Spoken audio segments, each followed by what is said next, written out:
Hi everyone, my name is Rhiannon Grimmett. I am a senior chemistry major here at Central Connecticut State University. I'd like to thank everyone for coming out to this informational panel regarding life during graduate school. So in talking with students, or CCSU seniors, many are thinking about their next steps after they graduate. For some, this involves obtaining a master's degree and their long-term goals. Others might want to take the leap sooner rather than later. So in today's session, we will cover the topic of what it's like to apply for advanced degree programs and how being a graduate student differs from undergraduate life.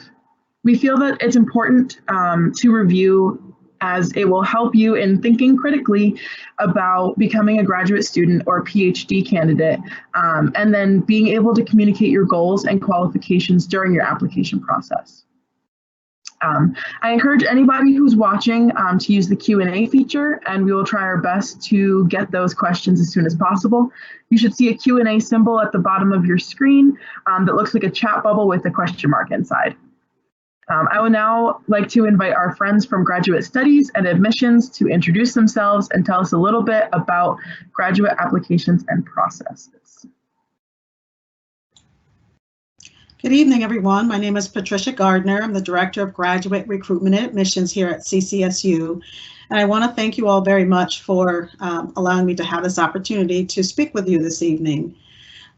I've been asked to speak on a little bit about Central Connecticut State University's graduate application process. As you're looking at graduate schools, the graduate school here at Central, we will be asking for specific things from you, and so I've been asked to speak to those things. But before I do want to share with you that we are a very comprehensive graduate school here at Central with programs, graduate degree programs in the Education and Professional Studies, the School of Education, School of Engineering, Science and Technology, the College of Liberal Arts and Social Sciences, as well as the School of Business. And I know we're going to have just a short time period with you this evening. However, I do encourage anyone who would like to speak with us in more detail about our programs to feel free to contact us in the Graduate Recruitment and Admissions Office. So in terms of the application process, our process is an online application process, and one of the things I would really encourage when applying to graduate school is to do the research on the program that you're interested in and what the requirements are for this specific deadline for that program, as well as what additional materials might be required. It can vary from program to program, so it's really important to know for what you are particularly interested in, what those timelines are and what the requirements are. So the requirements can vary as it relates to the GPA requirements. We do have a general admission requirement of a 2.70 undergraduate cumulative GPA. However, we have other programs that have a little bit higher requirement of a 3.00. So you want to make sure that you're looking at our graduate catalog, and it has all of the information there in terms of those differences. In addition to that, we have general application deadlines. So for fall semester, we have a general application deadline of June 1st. Spring semester is November 1st. And if we have a summer program or a program that's offered in the summer, it's March 1st. But again, there are differences. So you will want to make sure that you are aware of the deadlines for the programs that you're interested in. For example, the MA in History has a May 1st deadline, opposed to the general deadline of June 1st. You will be able to find that information on our website. If you look under the Graduate Studies website, there is a link to our deadlines. And that's where you will be able to see the distinction in when those programs are requiring you to submit your materials in your application.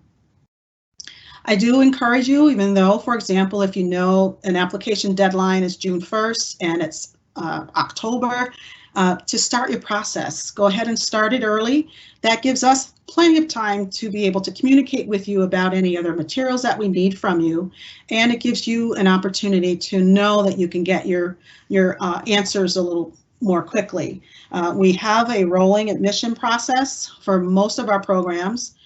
There are some larger programs like counseling and family therapy that have more of a timeline in which you would have to apply by February 1st, for example, for a once per year entrance for fall or summer, depending on which of those concentrations. So that, again, it's really important to know what is required for your particular area of interest. At any time that you wanted, you could also contact the Graduate Recruitment and Admissions Office for any questions that you would have about those distinctions. The graduate catalog is also very, very helpful in indicating for you which of our programs have additional materials that are required. There are some programs like technology management and construction management that do not have the additional materials that are required. However, we also have other programs like the counseling, like the MA English, for example, that have specific requirements in addition to your transcripts and your application, that you would have those additional materials to submit. So the catalog is really a very good resource for showing you what the program, the description of the program, the rationale of what you're going to get out of the program as well, the learning outcomes, and it will specify what the minimum requirements are for that program. In addition to that, we'll indicate each of the additional materials. If there are additional materials required, it will be listed there in our graduate catalog. How the process works is once you apply your materials, if there are any additional materials, there will be prompts on the application where you can upload those additional materials. Once it comes into the Graduate Admissions Office, we then start that process of looking for making sure that you have everything that you need. With your transcripts from Central, if that's the only place that you have transcripts, we will pull those transcripts. If you transferred into Central and you originally had transcripts from other institutions here at Central, we will pull those transcripts as well. And then you would want to make sure that, if we do communicate with you about anything, we will send you an email indicating, that there's anything different, additional that we would need from you. But it should be pretty seamless for our CCSU alums and students that are seniors right now.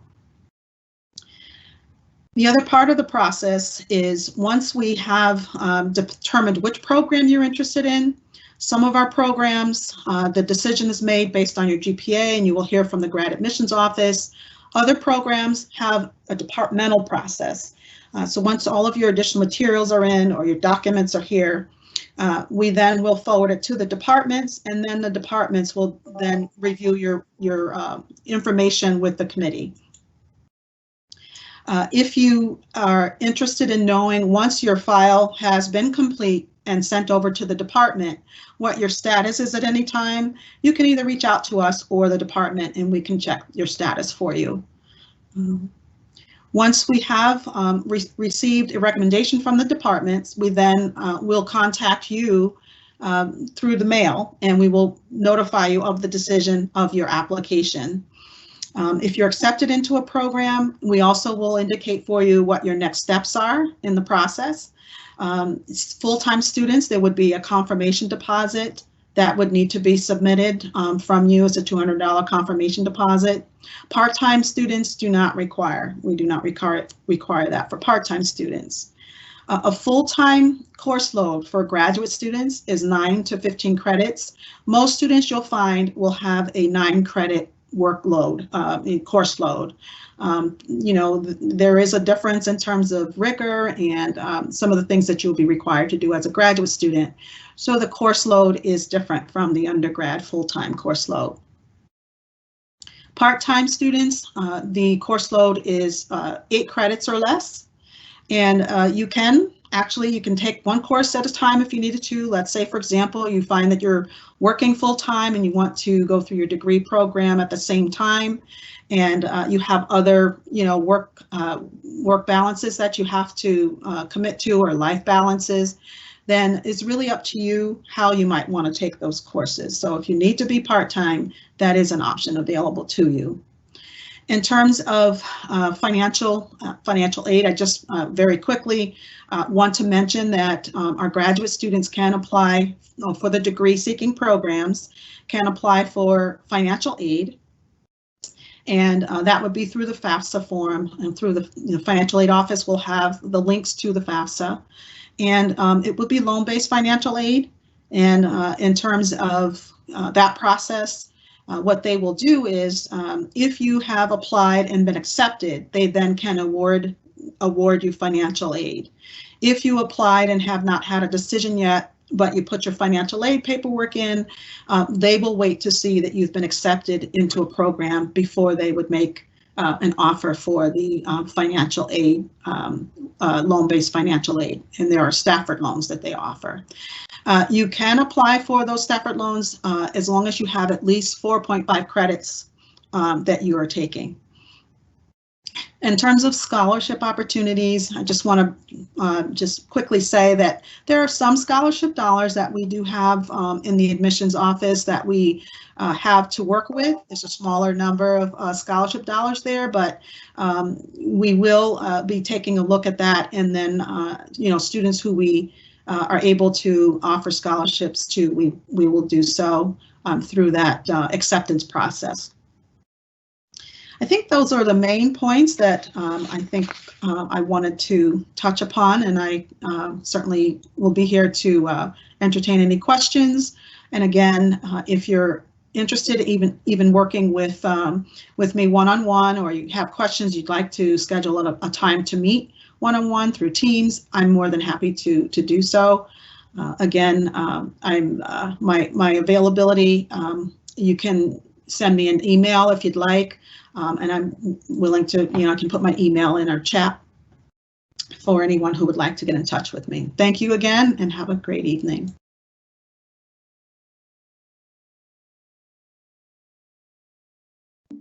Thank you, Pat. If anyone does have any questions, graduate studies, please feel free to send those to us in the Q&A chat. So now I will give our panelists an opportunity to introduce themselves.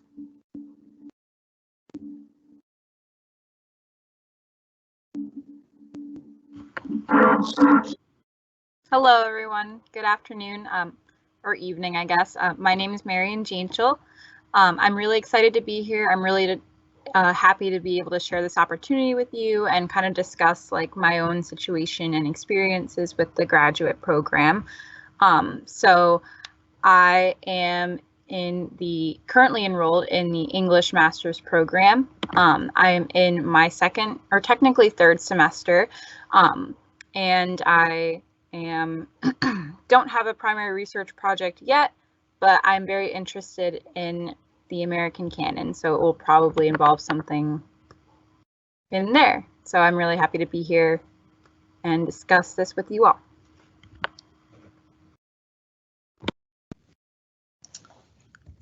Hi everyone, my name is Matt Landrigan. It's nice to be here with you all this evening. So a little bit about myself. Right now, I currently work as a university assistant in the Department of Student Wellness here on campus.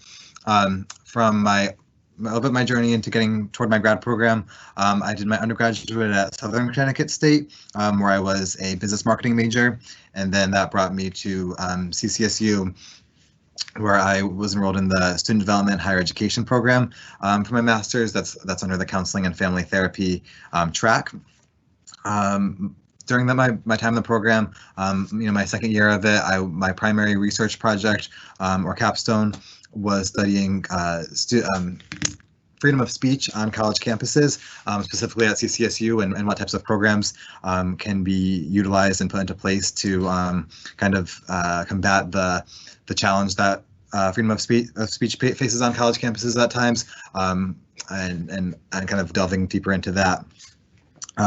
So I'm excited to share a little bit more of my experience with you all this evening, and answer any questions that you all may have.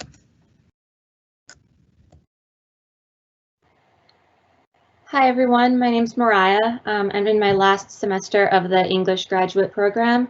I'm also co-president of the English Graduate Student Association, and I work in the Writing Center on campus, but now it's virtual.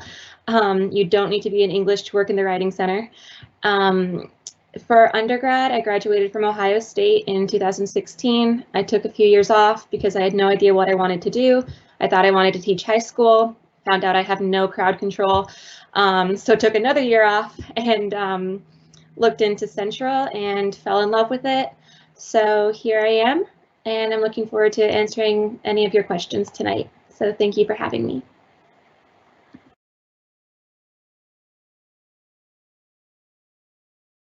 Hi, my name is Mark Kubisek. I'm a first year in the Student Development and Higher Education program that Matt graduated from.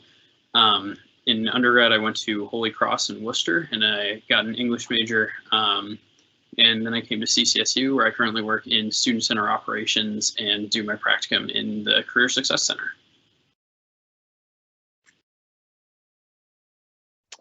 Hi, everyone. My name is James Harlow. I'm in my last semester of the English program, master's program here at Central.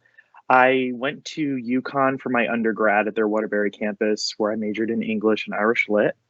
And when I was done, I took a year off, knew I wanted to go back for my master's, didn't know where, ended up landing at Central. Currently, I'm working on my thesis, and I'm excited to graduate, but also a little bummed because my last semester with COVID, I didn't get the full last semester experience being on class campus, but it's all right. Still get to keep in contact with everyone. So I'm very excited to be here tonight. And if anyone has any questions I can help with, I'm more than happy to assist.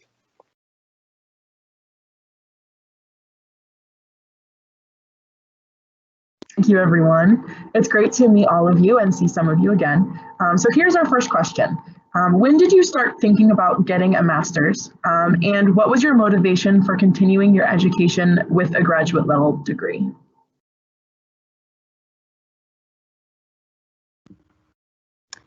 So I actually realized I forgot to include this information when I introduced myself, but I also attended CCSU for my undergrad. I graduated in spring 2020 with my Bachelor's of Science in Education.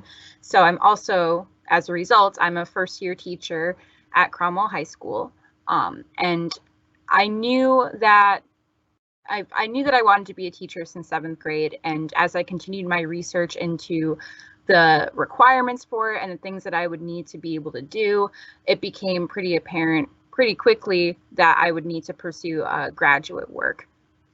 And I fell in love with the English department at CCSU in my undergrad years there. I was lucky to be able to spend most of them on campus before COVID hit. Of course, my student teaching semester was a little bit chaotic, but I just really enjoyed my time there. The department is wonderful. All of the professors are very supportive and, you know, encouraging in terms of like figuring out what avenues you wanted to explore after graduation from undergrad. So it was a requirement for me to pursue graduate work, but I was so in love with the department there that that's what I needed. That's what I knew I wanted to do, was to go to CCSU and pursue graduate work there. So I can pick up a little after that. I'll wait till it's on me. Good. Okay.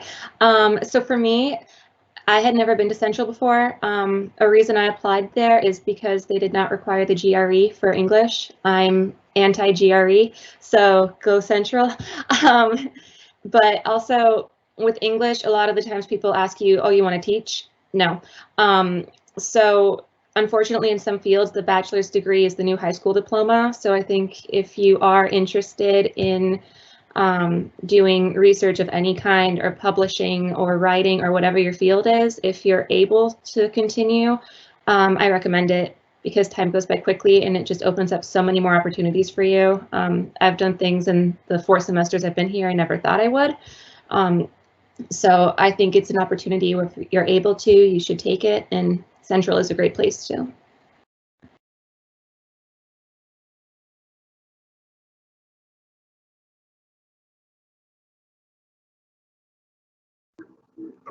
So this next question is, what is a typical application process timeline, and what materials and resources should seniors start accumulating?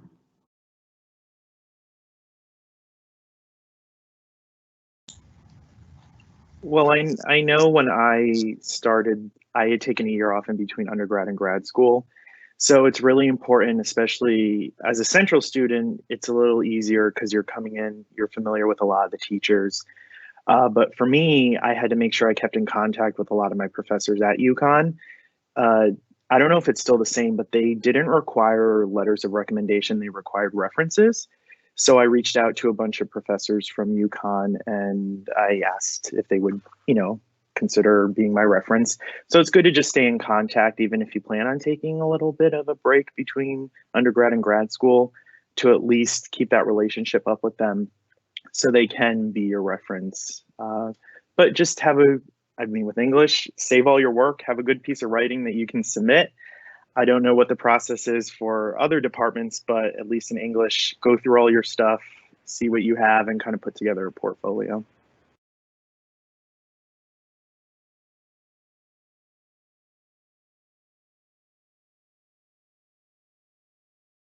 I can hop in here. I think one thing that's really beneficial is going to like a career success center, getting help with resumes, cover letters, statements of purposes, anything like that. Definitely having extra sets of eyes to look over it. Folks who had experience writing them, reviewing other ones, definitely made a really big impact and helped a lot with my application process. Yeah, I would definitely second that. I think using the resources that you have, fellow colleagues or your peers that may have gone through similar programs or maybe have those same goals that you have, utilizing them as someone to kind of look over your materials and be there to get a second opinion on, I think is always beneficial, because it kind of gives a new perspective on things.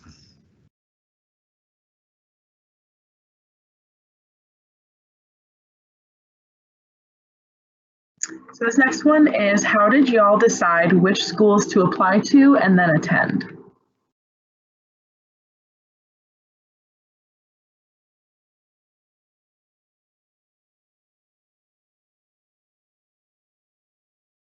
For me, I wasn't allowed to apply to UConn for the graduate program because they don't accept their undergrads. At least that's what I was told.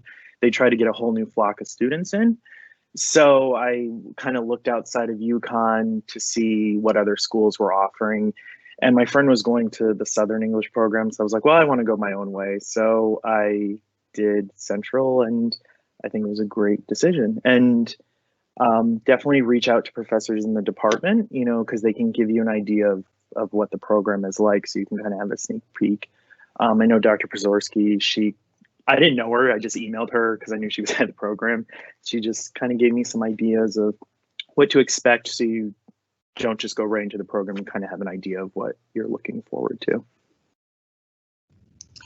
I think for me, it was all about kind of taking a closer look at the various courses that were part of the programs at different schools that I was looking into, and finding what aligned most with what I wanted in a potential career, and what I felt aligned most with what I wanted. And I think even if you know the type of program that you're looking for, being able to look at the different courses and kind of see how programs, even though they might be similar from university to university, looking at the differences in their course outlines, and seeing kind of what type of structure, what type of values are withheld within those programs, can give you a better outlook as to what one is best for you. And I would say too, a big factor that came into play when I was deciding where I wanted to go to grad school was also accessibility and affordability. I knew that as a teacher who was getting certified in Connecticut, I wanted to start working full time as soon as possible, in order to pay back those undergrad loans. So I knew that I had to find a grad school in Connecticut that would work well for me. And Central was the best option in terms of being relatively close to my home and like being in a good area, as well as being affordable because I am taking one class a semester. So going part-time, going slow, and I'm paying out of pocket as a result of that. So I haven't really entertained any scholarship opportunities at this point, but I knew that I needed something affordable so that I could continue to set money aside to pay for the program. And I found that Central was the best match for me in terms of what I needed.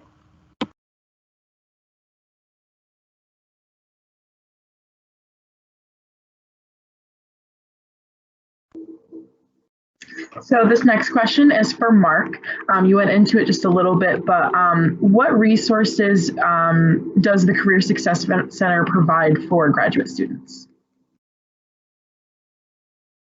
Yeah, so kind of the main focus with the Career Success Center is looking forward, kind of like what's next.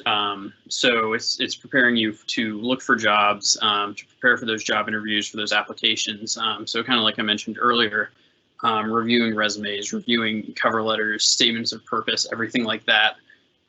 Also, it offers like one-on-one coaching opportunities, help with interviews, a lot of things like that. So it provides a lot of really good resources to help students prepare to go into this industry. And also, like, for example, you can see I'm qualified for this type of job for these reasons. It helps you brainstorm what kind of work you're prepared to take on and how you can really apply your skills in future careers.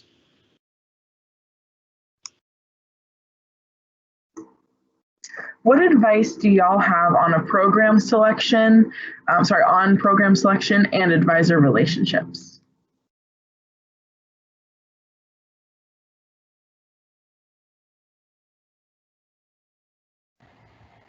I can jump in on this. So for me, after going to Ohio State, which was huge, I know I wanted a smaller place because I wanted to be able to walk in and recognize faces. I definitely got that here. And I've gotten a really good relationship with my advisor and also other faculty members in the program. I had a thought and it just slipped my mind. But I think knowing what you want, if you want, okay, I want to be able to form a relationship with the professor, sit down and go say hi, or I just want to get my stuff done and that's it. Know kind of the atmosphere you want. And that's something I loved, which has been hard with COVID because you don't get that. But I think knowing if you want someone who will, I'm stuttering, but yeah, basically know like what sort of relationship you want.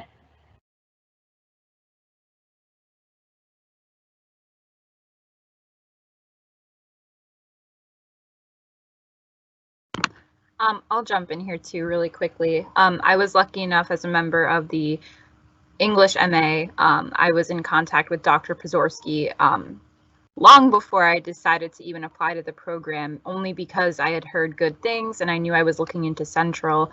And when I was accepted into the program, Dr. Pazorski became my advisor, so I already had that sort of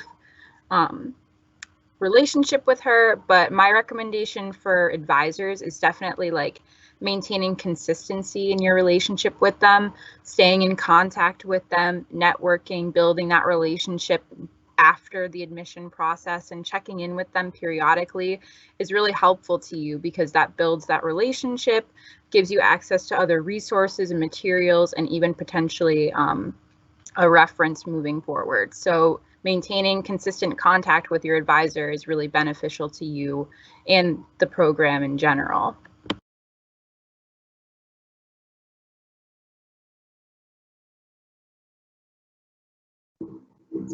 Who were others that were influential to you during your program?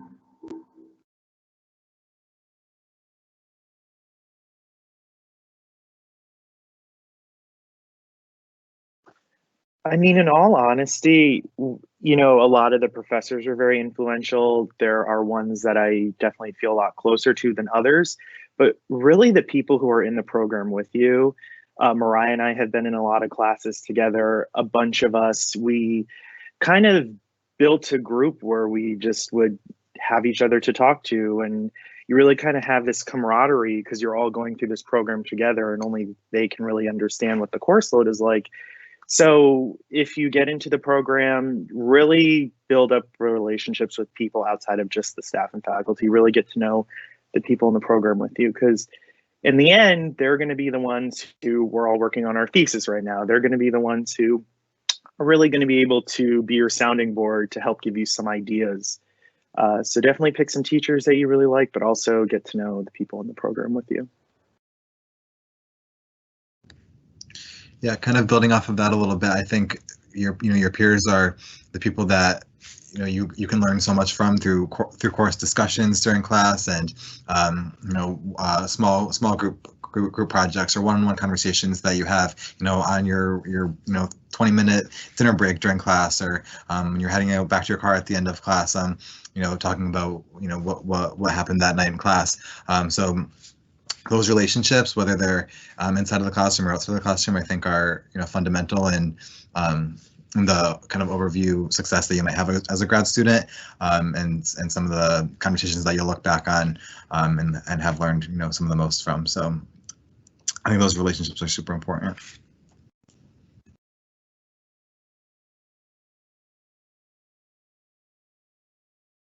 This next one is, how was your personal life impacted by your program?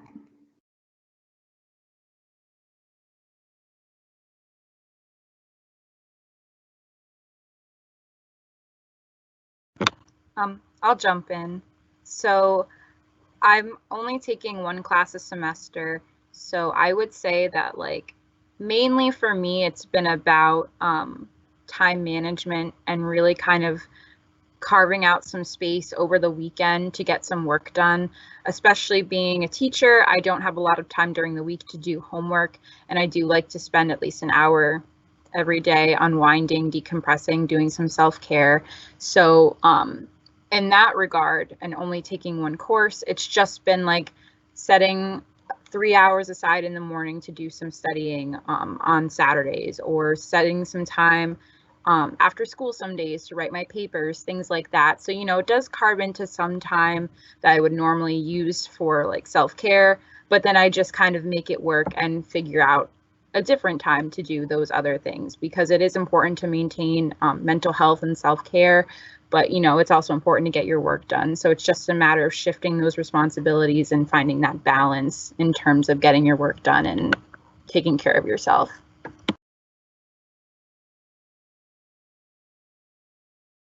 Yeah, I can jump in.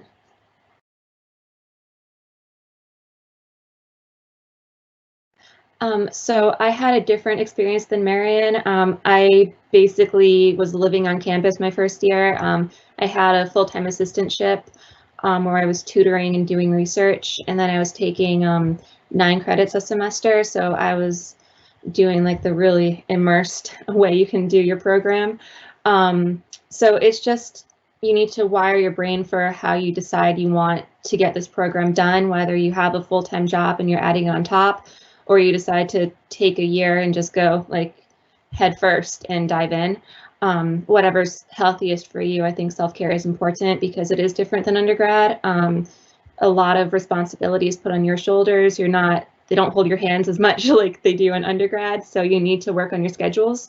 But I think finding a balance between social life and work and school is very possible. It depends on the individual, but I definitely think whether your route is more like Marion's or mine, just know what works for you and do that, because it'll work out.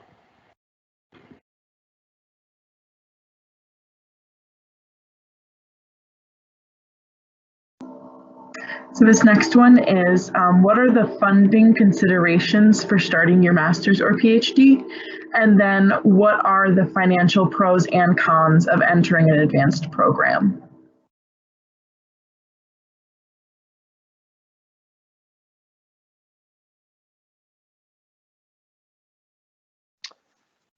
I think it's very important to fully understand going in how much it's going to cost, and just kind of keep in the back of your mind, chances are you might not be able to work as many hours outside of school. I mean, I still work retail. I did spend 2 semesters TAing at Central, but just keep in mind that it is a very important part of your life, especially taking the master's program. But keep in mind, you may have to cut back on work hours. So maybe, save a little and just be realistic. Look at what scholarships they have to offer and don't overload yourself because you really want to do well in that class. And if you're taking too many classes at once and you're spending the money on them, you really want to make sure you're getting your full value of what you're doing. Because it's not just passing the class, it's learning from the class as well. It's not just about getting the grade. Because I plan on, teaching in community college, and I obviously need to know what I'm talking about. So I don't want to overtake classes and not fully understand and then have wasted the money and have to retake a class. So be realistic about the course load and how many hours you can work outside of the program.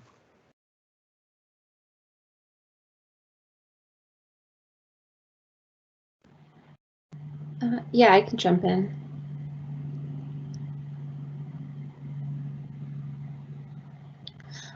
For me, I mentioned I had the assistantship. That was really big for me because or even if I didn't get the assistantship, I was looking into options for doing research because my resume was very slim with showing I have experience in what I want to do. So whatever program you decide to do, make sure they have opportunities, which I did find, because even if they're things you're not getting paid for, that you will get paid for them down the road if you get a job because of that experience. So like James and Marion were saying, make sure to balance work life with school, but recognize that you won't get paid for doing everything right now, but it'll definitely influence you down the road. And it's like priceless experiences. So make sure your program has opportunities for you.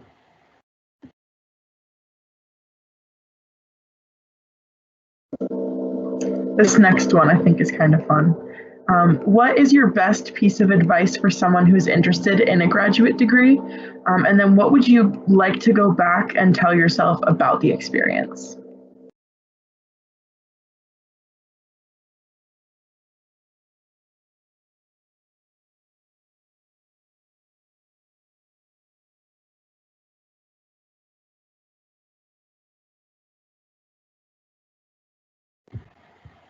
Yeah, I can go.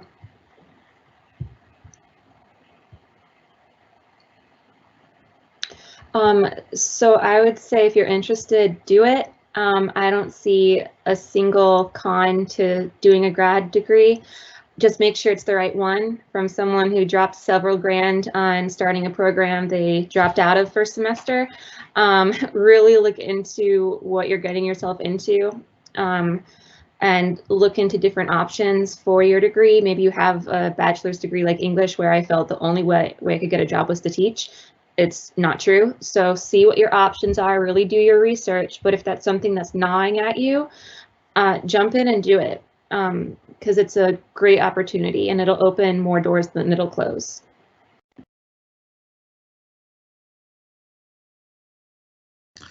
I would say my biggest piece of advice would be to focus more on just the week-to-week classwork that you're doing instead of class, and also pay attention to the value that those experiences and those assignments and projects will give you in the grand scheme of things, and in the future for your career, and just in life in general, and really be able to see the value that those conversations in class can bring, beyond that, and what that can do for you as a future professional and whatever degree that you choose to pursue. It's, I think, it's something that's as differently than undergrad. There's so much more global aspects that you would get in a grad program, and in your graduate coursework that really provide great value to your future as a professional. So pay attention to those experiences as well.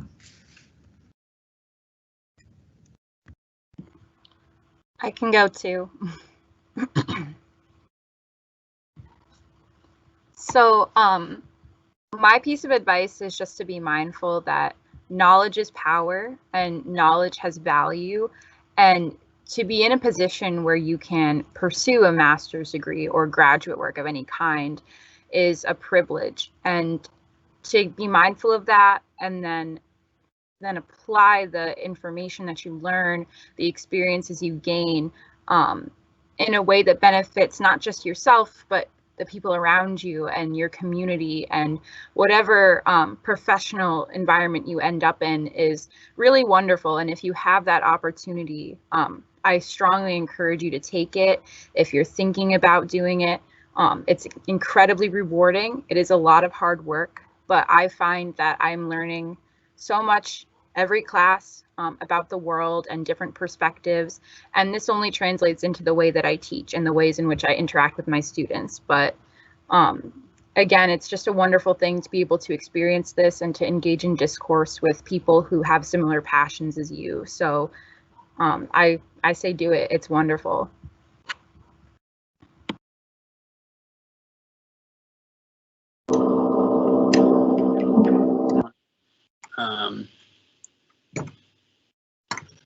I think one of the biggest things is work on working ahead. In undergrad, I procrastinated a lot. I was a really big fan of pulling all-nighters to write papers. But in grad school, you know, when you're working and then taking classes, you can't afford to procrastinate. It's not going to end well if you try. So definitely start getting in the habit of working ahead, knowing when your deadlines are, and starting assignments further out.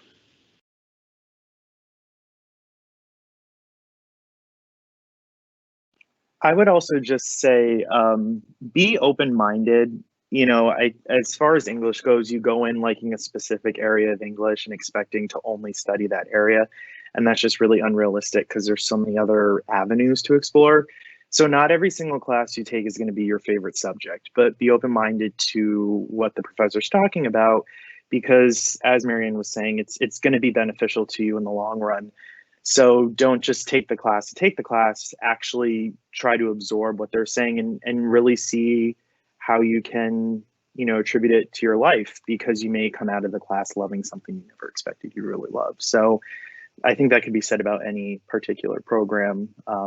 But with my experience in English, there's areas I never thought I'd be interested in that now all of a sudden I'm like, oh, maybe I'll go to Barnes & Noble and pick up a book about that. So keep that in mind. Those were all awesome answers. So this next one is, how does graduate school differ from undergraduate?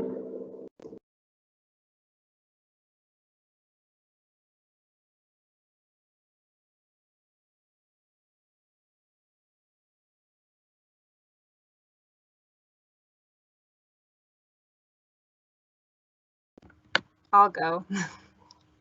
Happy to. So I guess a lot of it, I would say a lot of it depends on your position in life. I mean, as an undergrad, you know, you're still very young and you're still learning a lot about yourself, your identity, and your habits and things that work for you, study habits that work, study habits that don't work, you know, or lack thereof. So I would say that undergrad, there's more room for experimentation, more room to kind of like figure out who you are in academic spaces and things like that, without it, you know, without the mistakes being harmful to you and your GPA and academic career, because there is more courses to take and there's more room for you to kind of figure out your interests.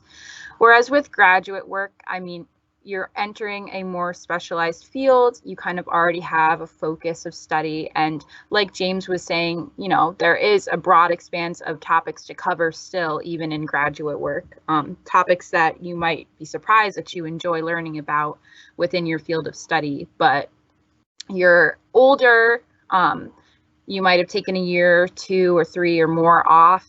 You might be working full time, you might be fully dedicated to the graduate work. So a lot of it has to do with like what other things you're balancing. You might have a family, you know, there's just a lot more responsibilities outside of school. So it can be harder to balance that level of rigor with graduate work. But I think that grad work is also more rewarding because you get to really pursue your passions as well. So those are some of the differences I've kind of identified in my own experiences.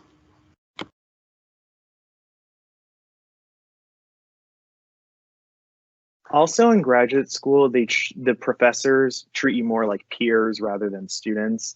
They understand that you're really interested in this area of study just like they are, and they really kind of treat you as though you're a colleague working with them. So keep in mind, they're going to expect more out of you, as they rightly should, because you're in a graduate program, but also because they're holding you to a higher standard than they would if you were an undergrad who's just taking this class because they have to, because it's a prereq.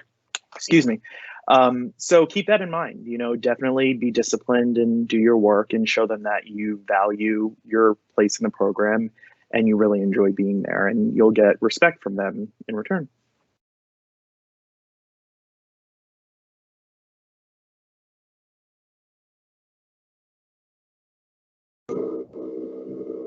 So this next one is roughly how many hours per week do you spend on homework, assignments, and studying?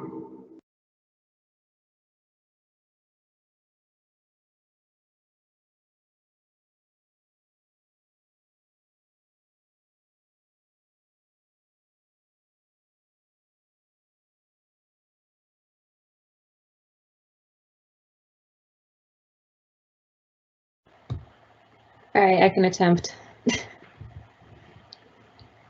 That's a hard question. Roughly per week. Last semester, I was ranging anywhere from 2 to 8 to 10 a week. It just depended what I had going on that week outside of school, if I had papers due, because I do procrastinate, which is not that good.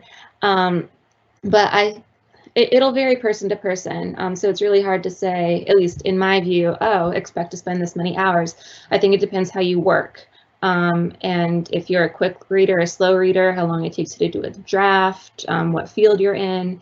So I think the important thing is to just budget yourself time, like each day, just to be like, I'm just going to do like an hour or a half hour or something, just so it doesn't get overwhelming for you.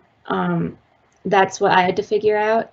Because I know when I've talked to my peers, they'll spend way more time on a paper than I will, and then the next week I'll spend way more time on a paper than they do.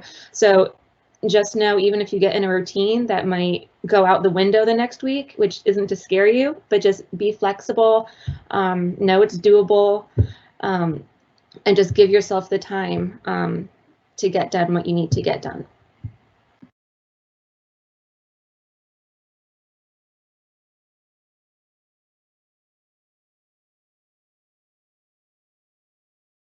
I can add something here.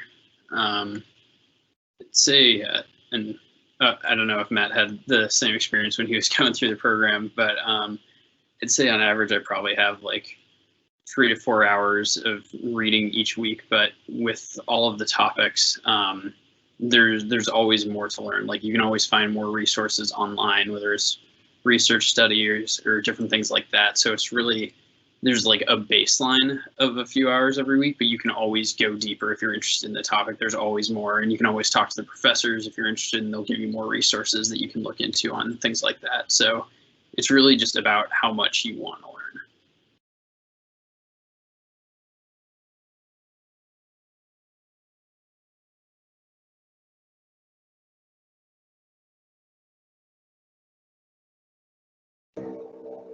So now is going to be questions from the audience. So feel free to leave them in the Q&A box. We'll get to them.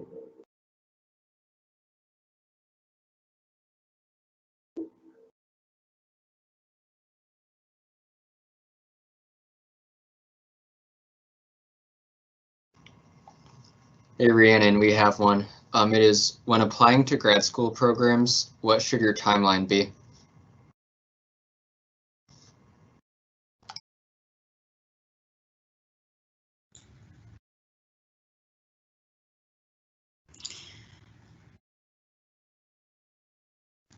So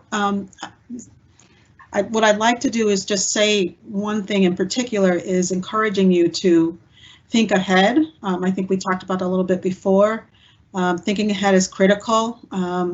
You know, even a year out, from when you will start your process is not too soon.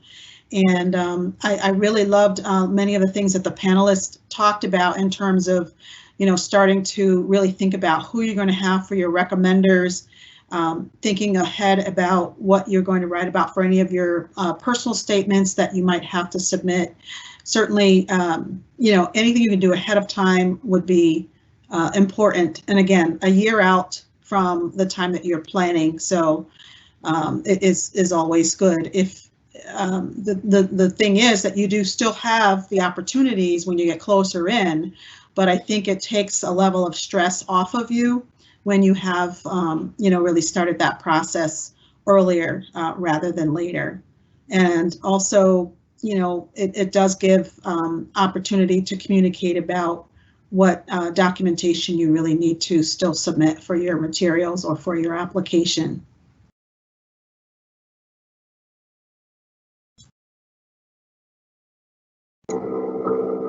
So it looks like we do have two questions. So one is specifically for Pat.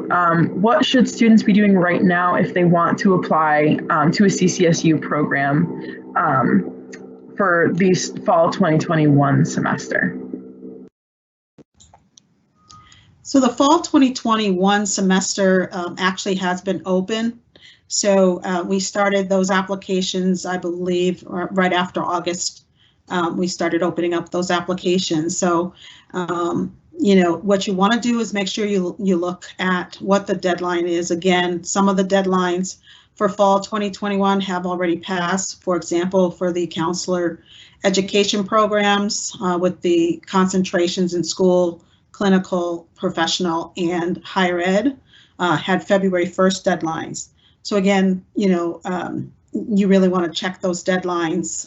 You're welcome. I'm more than happy to speak with anyone directly about that, but the deadlines are listed on our website.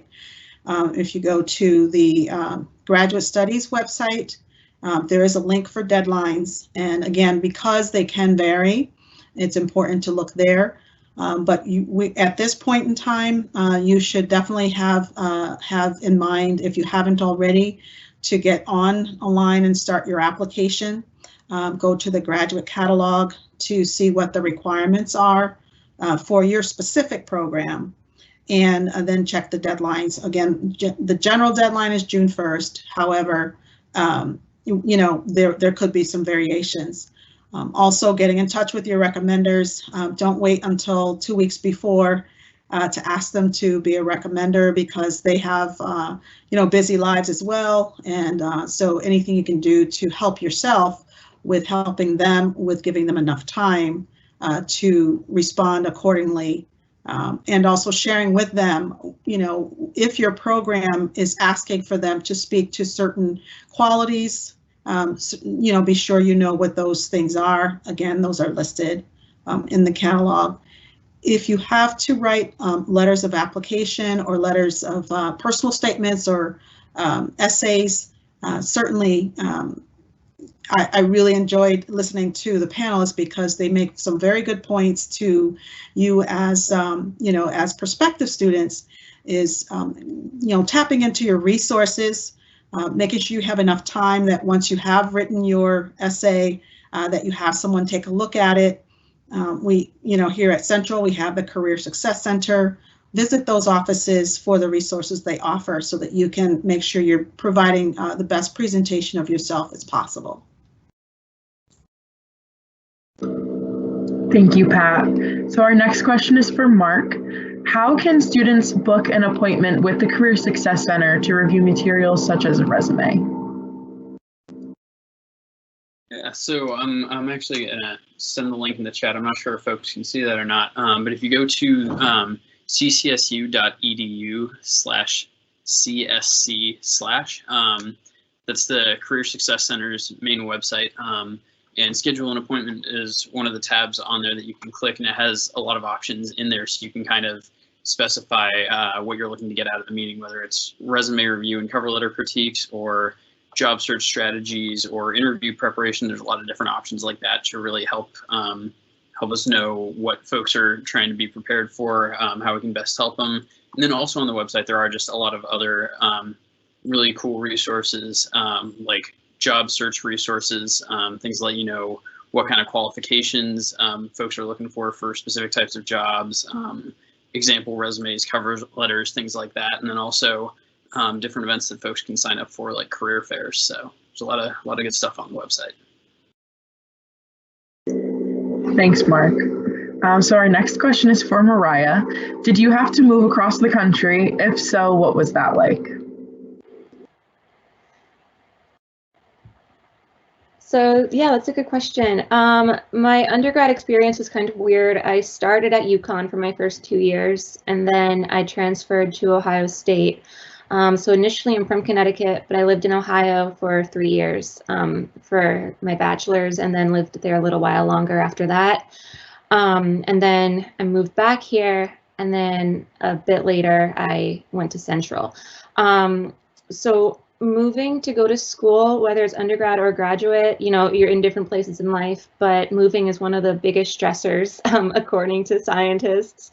So not to dissuade you from moving, but just know that, be gentle with yourself. When you move to a new place for school, you have to learn more about the community. I know Ohio was very different than Connecticut.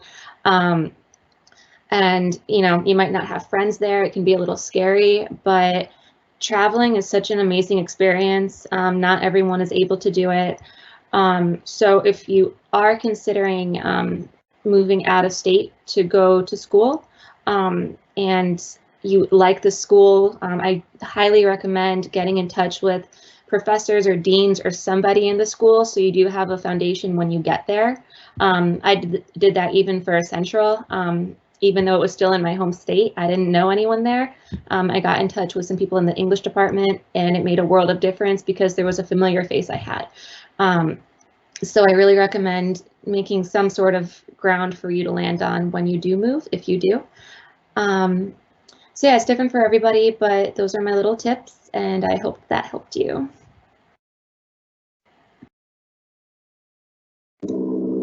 Thank you for that. So again, I would like to thank all of our panelists for participating tonight. If you do have any additional questions, please feel free to utilize the graduate admissions and graduate studies, as well as the Career Success Center. And thank you again, and I hope everyone has a great night.